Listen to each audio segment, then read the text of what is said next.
Sean in the building. And welcome back to Only Pipeline in the building. Hello, Yuval. Hey, man. What's up? Not too much. I hope you can see that I'm in my library, my Riverside library today. I'm ready to share some knowledge from all of the books behind me. How about yourself? Yeah, for native English people, the word library is like Tough the word. most difficult to say. Yeah, it is tough, man. So I appreciate you making things easy for me, and I appreciate the pep talk. Sean, before this call, just hearing you say, are you going to have fun? Man, it's priceless, and now I don't have any other choice, right? So yeah, now everyone's going to have fun with us. We have an interesting episode coming up, and we're going to talk about some things that are dear to our hearts and how to win people, how to win friends. And we're going to talk also about AI email sequencing and some results. We covered some of this in the past few weeks, but let's dive in a little bit more. Yep. But before we kick off, I told you I was saving something for the kickoff. Yeah. So when I have time, which is not a lot, right? But I still have like 5-10 minutes here and there during the day. I go to chess.com and I practice because there's WalkMe Chess competition for the second time. And last time I got to a 5th place, which is very respectful. Yeah. Yeah. Don't ask how many people competed. Okay. 6? Was it 6? I knew you'd be mean. It was something like 9, I think. But yes, still. Yeah, but I'm 60%. It's not. It's exactly in the middle Of 9? which is where I like to be. Yeah, okay, sure. Yeah, Sure. 5 is in the middle. Perfectly 9. average. That's okay. And perfect. Yeah, this is what people use when they try to describe me. And yeah, so I'm practicing because I wanna challenge some people. And I'm the only marketing guy. It's all R&D people, right? Smart people on paper. Now, should I bet on you? No. No. Okay. Well, why are we I'm playing chess practicing, together? You got to practice with me. We should. Send me a game Yeah, we invite. should do that. I'm just like being I don't know how to say it. Well, I feel like embarrassed. Like I want to win. So if Yeah. I lose to the bot, then if I lose to the bot, I lose to the bot. You know, no shame in that.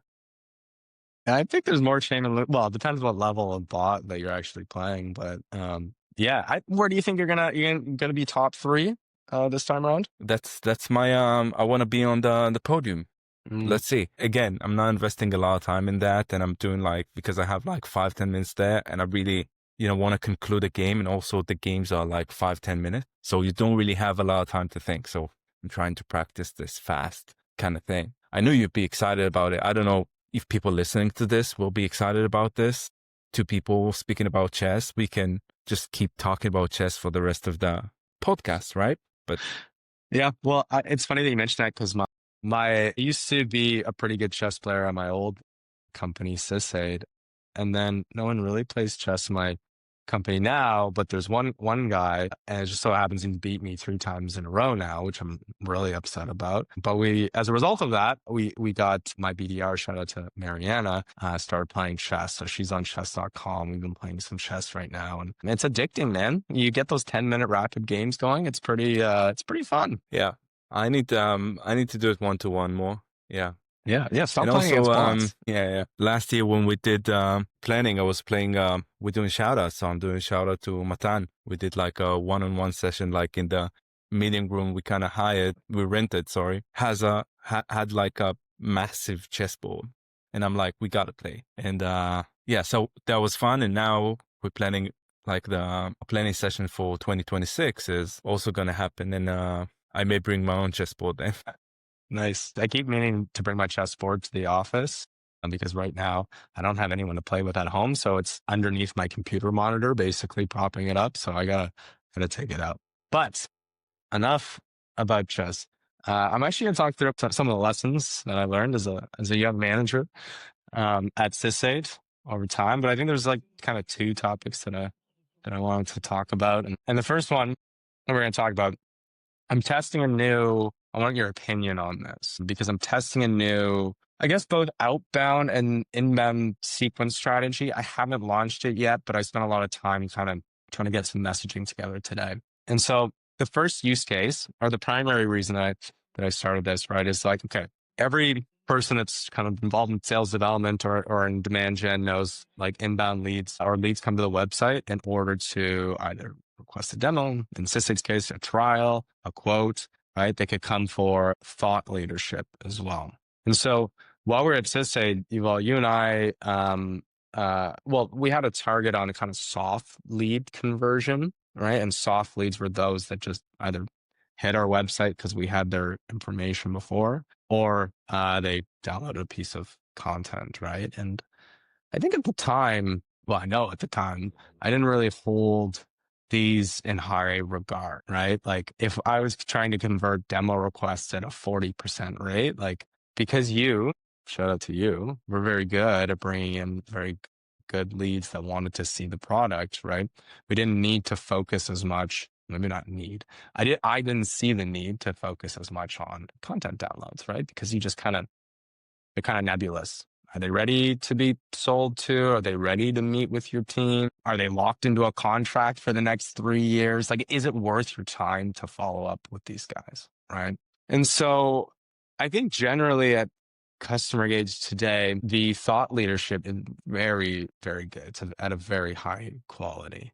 And that's been the driving force behind a lot of our, I guess, community developments, awareness, right? Like we were very much labeled as thought leaders in the CX space. But as a result of, AI and Google or in Google search, right? Like a lot of that starts getting cannibalized because people can get those resources just on the front page of Google.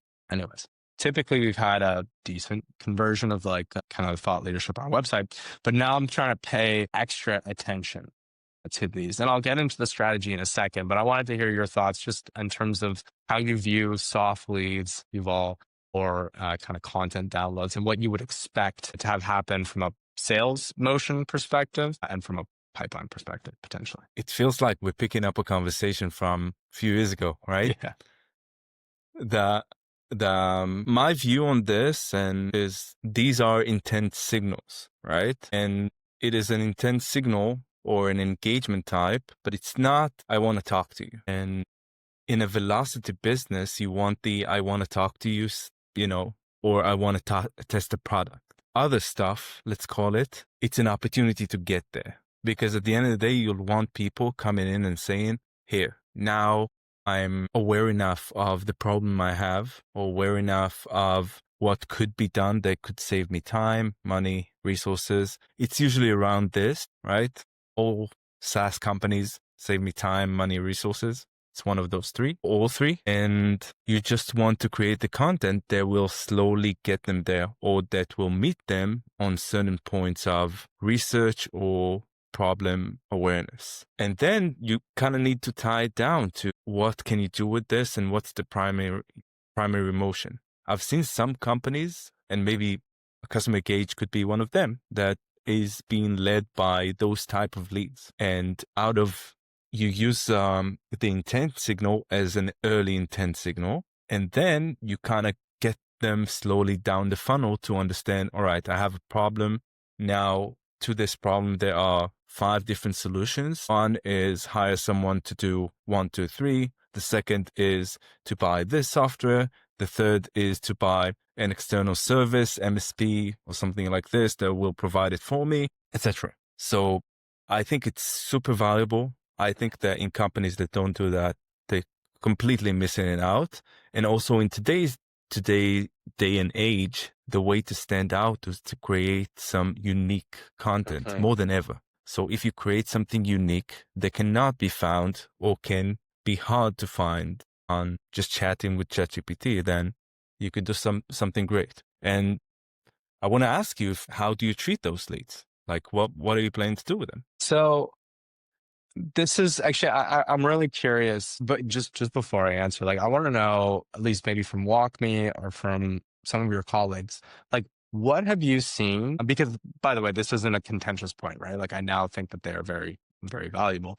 What have you seen to be a best in class approach? Like in your opinion, from a sales perspective? You really, from a sales perspective, Well, potentially from like emotion. yeah. So I kind of know where you're getting at. So I'm kind of biased, but I'm really up to delivering value or providing service. So when you come with this approach, meaning, listen, man, I saw you downloaded our guide to how to implement a successful CX program, making up some stuff. It probably exists. And typically when people downloaded it, they had 1, 2, 3 problems, right? So what I want to help you and be like, hey, just so you know, I'm here. So you can talk to me. I'm an expert in this area.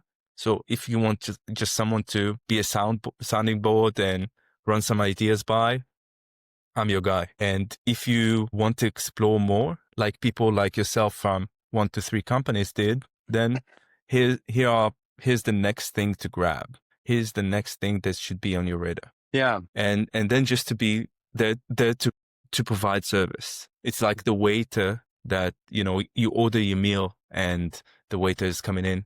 How's your food? Right? Yeah. So, so that's the thing, right? Like what we didn't have, and again, maybe this was potentially my lack of knowledge or expertise at the time, right? But like we didn't, what I maybe not struggle with, but a lot of what I find I do is try to cut through the noise, right? Like resources are limited, hours in the day are limited. And I really try to like, for the most part of my career, I've really been like, okay, like follow the dollar, right? Like what's going to build the most amount of pipeline with the resources that you have in reckless abandon of, I guess, all else in some scenarios, right? And so what we didn't have at Sysaid was ultimately like lead scoring, right? That was something that you and I were going to try to work on near the end of your tenure there. But what I didn't have was an understanding of the behavior of our leads, like as they approached us. So like, how many times did X company download a piece of content before they decided to come into a demo request or come in for a demo, right? As an example. And so there was no real way to prioritize this, website engagement lead who hasn't downloaded content all year, but it's been on our site about 6 times, right? When there's 6 other demo requests, right, in the high velocity business. And so now at Customer Gauge, when demo requests are quite a lot fewer, right? This is a much larger sale, more of a strategic selling motion as well when it comes to the consideration of a tool like Customer Gauge. But what I'm trying to work on with the marketing team is like an understanding of like where to actually focus within all of those kind of soft leads, right? And that comes through HubSpot scoring. It's not a new thing. But at the end of the day, what I'm most focused on is trying to identify the highest intent soft leads, right? To your point about signals earlier, and saying, okay, like these, even though this one person's not responding to an email or hasn't picked up their phone, I know this account generally has been visiting our website a couple of times. Now, I think that generally at Customer Gauge, like because of the content is so strong, the team is actually generally able to convert a few of these a month, a handful, right? And so I really want to get to a point, and this is the strategy that I wanted to talk about, is I want to get to a point where at minimum, let's say 30 to 40%, so 3 to 4 out of 10 leads don't necessarily convert as a next step to a demo, but convert into a next step. And what I mean by that, right, and you elucidated this as well, is like not everyone is ready to be sold to just yet. And so what I want to do is get out into the market and have a phone call with someone, obviously determine that, but have a conversation about the content that they actually downloaded. Like, hey, I'm calling you out of the blue, but you downloaded Customer Engage's benchmarks report. There's 3 metrics that are highlighted within it: NPS, response rate, and close the loop rate. What caught your eye? Have a conversation. It's probably not the right time for a demonstration. Fine. But what I'm trying to define now is next steps and reasons to keep in pipeline beyond a demonstration. And so that not only does the BDR get the experience of actually managing a pipeline of people throughout the year, but we're actually treating every lead with maybe not the right amount of attention, but attention, so that we stay in their corner when they're ready to put their hand up and ultimately be sold to. And so with Customer Gauge, there's been a couple different things that I'm going to be trying. right? We have a couple different tools, kind of legacy tools at our disposal that like aren't necessarily being used as much as they should right now. But for example, we have an ROI calculator. It's like, great. Okay. Hey, you're not ready, right? Have you thought about tying your revenue, sorry, your CX outcomes to your revenue? No? Okay. Let's book a session in a couple weeks. I'll ask you for some information and we can do that together, right? Or have you thought about grading or assessing the maturity of your CX program? Great. Let's sit down and we'll do it together. Even like going so far as like for creating some like self-serve trial environments that doesn't exist today, but really just like at different points within the year, coming back to them and saying, hey, you know what? I've got something else for you. And at one point, hopefully, right, they understand that like, you know what? These people aren't just trying to sell me something. They're actually like setting themselves apart as a consultant or as a consultative seller, as opposed to a pushy person be like, oh, you're not ready to buy? Okay, like F off. Let me challenge you, right? Because you're saying things that, and I was saying the same, right? About providing the service and coming from this angle. I truly believe in that. The thing is, like you said, is cutting through the noise, meaning, all right, so they downloaded this document and now you send them another email about ROI. No, they just wanted the document. Do you really think you can keep people to like a 30-40% chances of getting to the next stage when the email open rate, let's speak realistically, if it's 30%, then it's great. So just getting them to the next step is like, it will be really hard. And I'm thinking as you were speaking about what could be this second step? What could we offer? I'm saying we because it's like every go-to-market person is thinking the same. What's the second best thing we can offer that's not come watch a demo, where I don't want to watch a demo for any product. I swear to God, because they're going to start with a slideshow and don't get me started. I'm all fed up. But what's the second best conversation? And some company had like a really good approach to that. And you downloaded implementation for 1 to 3. Okay. Document. My company is now doing a podcast about implementing this type of products. So if you are in an early stage of implementing this product, I'd love to hear your thoughts, because we are creating episodes for each type of thing. And of course, you will be mentioned, your company will be mentioned, and everything. Try to come it from different angles, and then you having a conversation, and you're also actually making like marketing materials and some things you can afterwards share. This is something it's not my idea. Like a different company with no budget did exactly that in order to get people to get demos. Yeah. Yeah. I mean, I love that. I think we both came at this from a marketing and from a sales perspective. Like, yes, you want to create more content. Yes, you want to engage them. We do that, not from necessarily a sales perspective, but to move opportunities along in the pipeline. Like, yes, we do invite them to speak with our CEO on a podcast. That's a little bit later stages of development, right? Or especially after they become a customer, what have you. And I also share podcasts that my CEO has done with other people over time with customers. But as I said, like, I think first it should be a phone call, right? It's not just like, hey, thanks for downloading the report.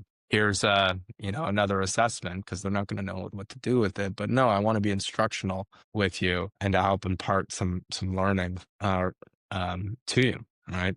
But I think that's fair in terms of trying to create content. Has that worked for you? Have you tried that? No, it's way too much work. It sounds like a lot of work. Even this is a lot of work. Yeah, all this, like, we call this part in from a marketing perspective because it's still in the realm of marketing in a lot of ways, meaning the lead is not qualified yet. It's not qualified by marketing to talk to sales because he's not ready to talk to sales. He just downloaded a document, right? Yes, but why won't you buy from me? Please. I need an SQL. Just send a payment link, right? Yeah. No, send a payment link. Who knows what's going to happen? Actually, this is, you might find this funny, but I was speaking with my VP marketing today. Whenever someone in a demonstration or whatever says like, oh my God, like I love your guys' content, right? I forward it to them, right? Because I'm like, hey, like clearly what you guys are doing is working because it's getting highlighted in customer calls, right? And I thought that was a good thing. But he comes to me today and he's like, man, I am so sick and tired of people saying that they love the content, but they don't want to, come in for a demo or move forward with customer gauge. And I'm like, I feel you, dude. I feel you. And then I was like, well, maybe what if we just put a limit? We put like a paywall saying like, you've done five articles from customer gauge today. You don't get any more for the rest of the year. It's a thankless job you guys do sometimes. He sounds like the guy who's constantly being put in a friend zone, right? Not this guy. He's a stud. No, but like just saying, just buy something. I'm a nice guy. Just buy something for me, you know? Yeah, exactly. Please, for the love of God. So, I mean, that's that topic, right? I'll come back with some potential results. As I said, I was just trying to stand it up today, and I thought I'd share. But I think the strategy only works with good scoring, right, and an understanding of where to actually put your focus at the end of the day. So about this, before we move to the next topic, is I believe in scoring to an extent, and I think there should be just an hypothesis, and then to really prove it, not from because it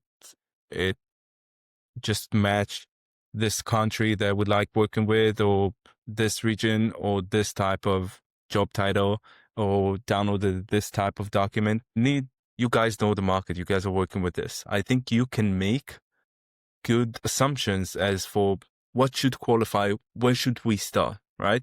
Let's start with this batch and see how well we can convert it, right? Our hypothesis is that, all right, when it's a director's level, and when it's from a certain region, and when it's from a certain, I don't know, years of experience or type of company, whatever, then we're gonna use that. Just my boss guy loves to call it, it works better in Hebrew, but it's finger times wind. What does that mean? It doesn't make sense, but when you like try to evaluate like what's going to be the weather, you look to like, okay, yes. You know this? Yeah. I got you. You're trying to feel like where the wind is coming from. It's finger times wind. So okay. I was, if people listening to this, I was licking my finger and putting it up as if I'm trying to evaluate the wind's direction. The index finger. Don't worry. The index finger, yeah. All right. We got one more. All right. Actually, it's two more topics. Yuval, I'm going to give you an opportunity to think about this. So at the end of the podcast, I think we should both share the best piece of advice that either of us got, or that you got, or maybe not the best piece, but just something that really sticks in your mind, being like, that like made me think a little bit. But before we get there, I wanted to talk about one of the topics from that I've been thinking about as a young manager, and something that I would put into a handbook if this young manager were to ever help others avoid the same mistakes that he did. And that is ultimately how to win people and influence friends. And it's purposefully backwards from Dale Carnegie's lessons, right? Or book, how to win friends and influence people. And it's really because I found myself, like, as I got deeper and deeper into kind of being a manager, I found that the best way that I could lead, or that I knew at the time, was to be really deeply empathetic to those on my team and show like a deep sense of care. And, as long as you have like ownership over your pipeline, like I've got ownership over you, I'm your bulletproof vest. You know what I mean? Like I really have this belief, and I still do, of extreme ownership, right? Of like, hey, listen, like I will go to war for you as long as I know that you'll do the same for me. Right. But like sometimes I would kind of get out of balance where, like, because of how empathetic like I tried to be at some points, it actually like kind of resulted in a worse outcome than otherwise. And I'll tell you why, right? It's because like there's a few issues with this approach that I've learned, and I'll try to list them, right? So like, number one, by only viewing the issue from your teammates' perspective, right? Your report's perspective. This, at least for me, like came at the cost of the perspective of the business, right? And ultimately, like I am employed by the business to drive results. And so like, you may say, well, Sean, in order to drive results, you have to get the best out of your team, right? And that's what I believed in. I thought that my way was doing this and really helping be a sounding board and support role for them meant that there was a truth in that and a balance But most times what I learned was that what your teammate wants or expects is limited by what the business can provide, right? And the results there, right? And it's kind of like a chicken and egg situation, right? And number two, So go on. I'm stopping you mid-list. So you're basically saying how to be a nice guy and still be a good manager, right? No. Well, what I'm saying is that being too nice of a guy, right, comes at the Yeah, cost of good business decisions. Like yeah, one of the items here, right, is like I was perceived, I was told to my face by some of like executives around the business that I was too nice, right? And that became like really, I don't know, like I was like, no, I'm not too nice, but I clearly was acting like that, right? Like I wasn't, making this decisions for my team, either personnel wise or kind of motivation wise, right? And to get the best out of them because I was being too nice, right? And so to the business, too nice can be easily understood as unable to make the hard decisions that are best for the business. And it was really only during my last year at Sysave where I did try to be a bit harder and a little bit smarter with how I was leading the team. That's something I bring forward today. And I think like the one other lesson I learned here was really that like if my teammate were to come to me with a problem, I like changed, I think, between Top Hat and Sissy because like if my teammate came to me with a problem at Top Hat, I'd say, what are you gonna do about it? Right? Like what's the answer? Right. And with Sissy, it almost became because it was such a high velocity business, like all that mattered to me was like hitting the target every month. And so it was worth more to me to massage the issues out of the team than make a decision like firing someone because I knew that that would have lead time to hiring someone else, right? Because there's a lot of pressure every month to hit that target. But ultimately, if someone came to me with a problem, right, I would almost put the ownership of the problem, like to resolve it, on myself.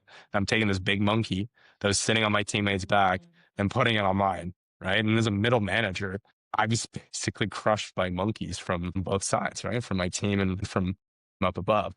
Yeah. So I learned a lot in that role and taking a step back from being too empathetic, too caring and saying, okay, listen, like there's a film here, right? Like I care about you, but at the end of the day, we're both here to do a job, you know? I don't know if you agree with that or not. I think there's no other way, like you put it. You really need to balance what's needed from your perspective for the team and also care about people.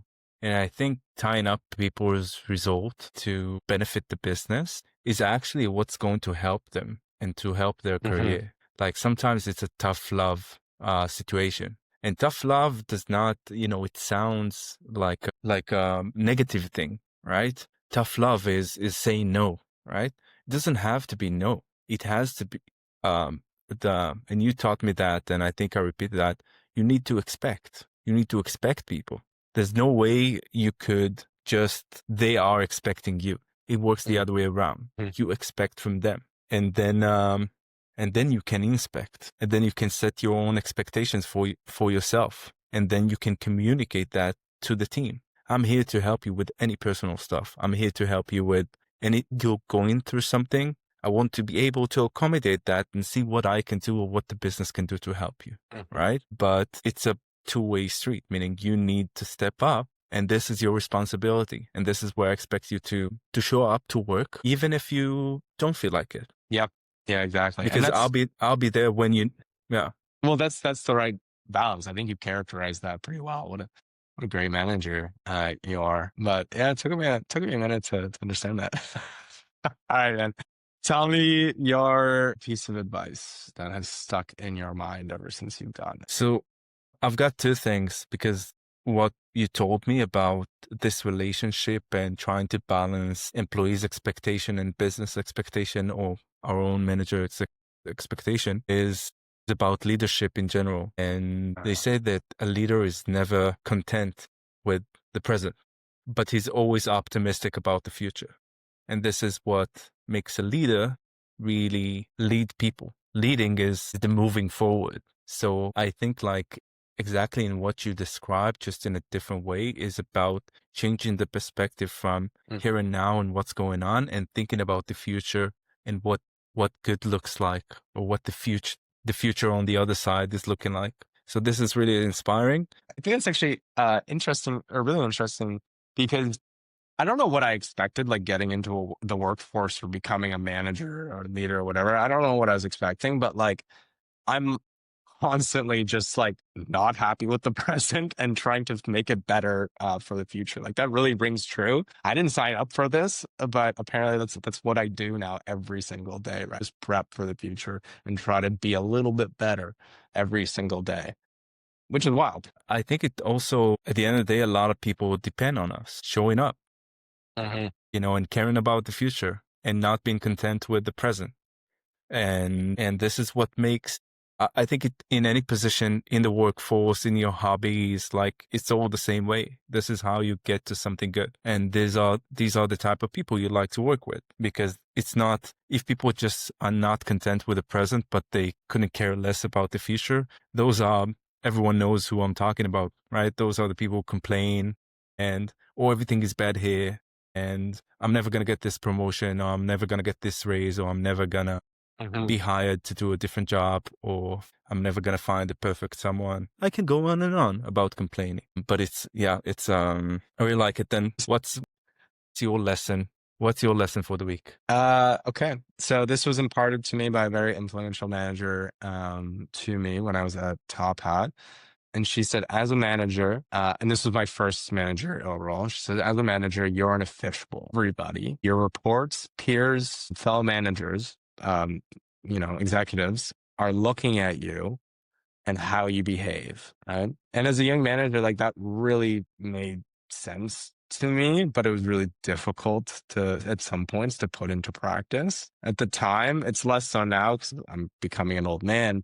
But at the time, I was almost similar in age to most of my reports, right? And in fact, a third of the team was older than me at that point, and nor had I ever done the role that I was starting to manage. And her saying that helped me understand and make it become extremely important to me to model the behavior that was expected from the team. And this, which has been a hard lesson to learn at some points, includes hours at the office, it includes lunch times, it includes how you behave during after work drinks, and no CLMs, career limiting moves allowed. And most importantly, right, how you communicate your ideas, criticisms, and praise to others or about others, right? Because people remember that shit.